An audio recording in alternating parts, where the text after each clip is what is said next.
How do you prepare for the Dolphins' speed? Like, there's no one on your practice squad who can simulate Waddle and Hill's speed. So how do you prepare for that? Try to put our fastest guys out there and give them as good looks as we can. That's what you do each week. So obviously those two guys are light in speed, but we've used all our receivers on the look team this week, guys that can run and try to give them the best look we can.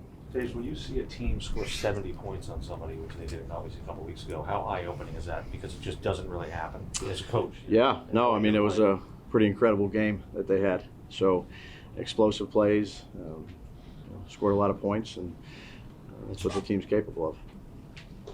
Where are you at with your, the injured lineman and Yeah. Saquon at this point? Yep, I'd say we'll go through today, talk about it like we normally do after practice, and then make our decision.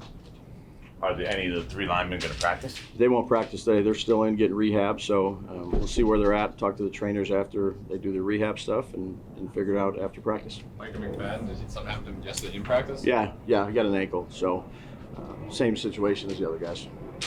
Meaning he's not going to practice? He'll be out there. That's a little bit off the beaten path, but that kind of, the quarterback sneak thing, the tush push or whatever it's called, there's talk that maybe the league is going to take that out of play because of injury issues. You guys lost a couple guys on that. Mm-hmm. Where do you stand on that in terms of keeping it or getting rid of it, in terms of competition? Yeah, whatever they decide. If it's up and legal, then that's something that we'll utilize, and if it's not, we won't. I know I ask you this pretty much every week, but with Saquon, like he's obviously further along, I would assume, this week. What do you need to see from him at this point to decide he's ready to go and that he's able to go? Yeah, no different than last week when we talked. Go out there, practice, see how he feels, talk with him, talk with the trainers, see where we're at, and then make a decision on it. Has he been able to do lateral cutting at this point? And he's practiced. What have you thought about? He's done stuff in team and some individual stuff. So I think he's made progress. We'll just give him another day and see where he's at. Are you anticipating kind of taking it up to game time like last week? Yeah, well, we'll talk about it after practice, see what he does out here today, see how he feels, and then we talk about it after practice, we talk about it in the evening, talk about it tomorrow, so we'll let it go as far as we can let it go.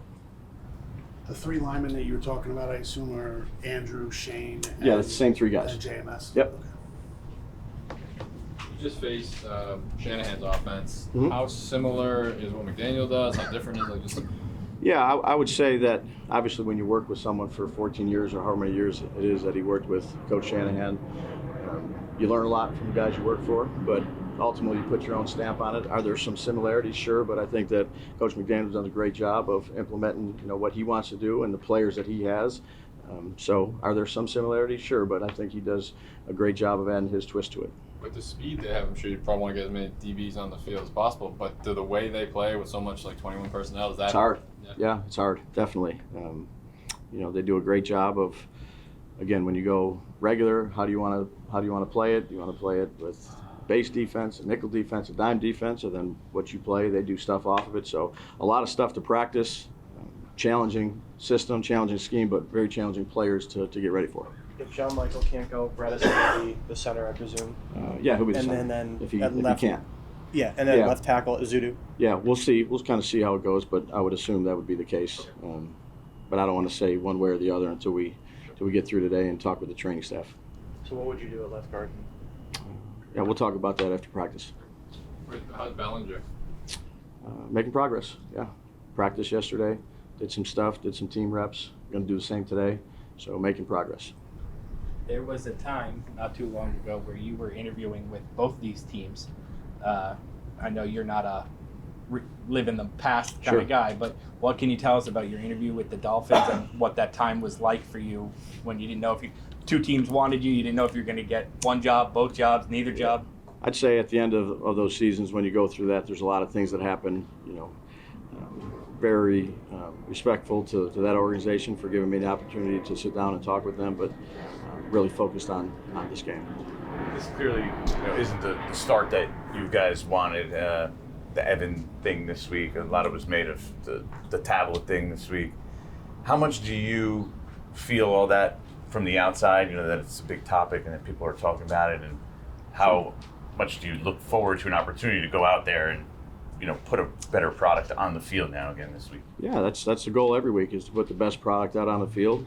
We haven't done that. I own that.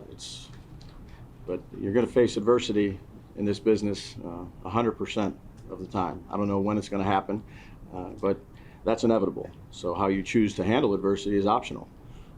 So you try to be strong in your leadership, tell things the way they need to be said, improve, and get ready to go out there and play another game. Do you feel that from the outside? The mood in your room. Go ahead. Do you feel that from the outside, or do you sort of shelter yourself from it? I and focus not on really? the things that we can control, which there's a lot of them.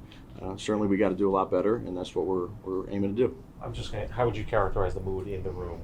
There are guys that are disappointed with 1-3 and whatnot. Yeah, I think the challenging part every year is to just focus on the next week, whether you win or lose. So I don't think you can live in the past. You have to focus on the future. You have to focus on the things that you can control, and go out there and prepare and practice to the best of your ability to give yourself a chance and ultimately play well and coach well on game day. And that's what we always strive for. Sorry to interrupt. Is it difficult? Because I know every coach, and you're very much that way, is about the next thing in front of you, but it's human nature to look ahead and look what's, you're at 1-3 and now you got 2 tough road games, and all of a sudden the big picture starts to envelope you a little bit. How do you combat that? And is that something that you have to try to? Yeah, Mark, I think you focus on what you can control, which is this week, your preparation, your practice, and then ultimately going out there and playing well and coaching well on game day. And that's the consistent thing that you need to do each week in this league. What makes Vic Fangio's defenses tough to play against? He's an experienced coordinator. He has a certain system and style that he runs. He's been successful at a long time. They got good players. He calls good games. They play complementary football. Got a lot of respect. Known Vic for a while. A lot of respect for him. A couple more. You plan to practice out even if it starts raining and. Yeah, you never know what can happen. Conditions there. You never know. Maybe. Down there, I was there for a year.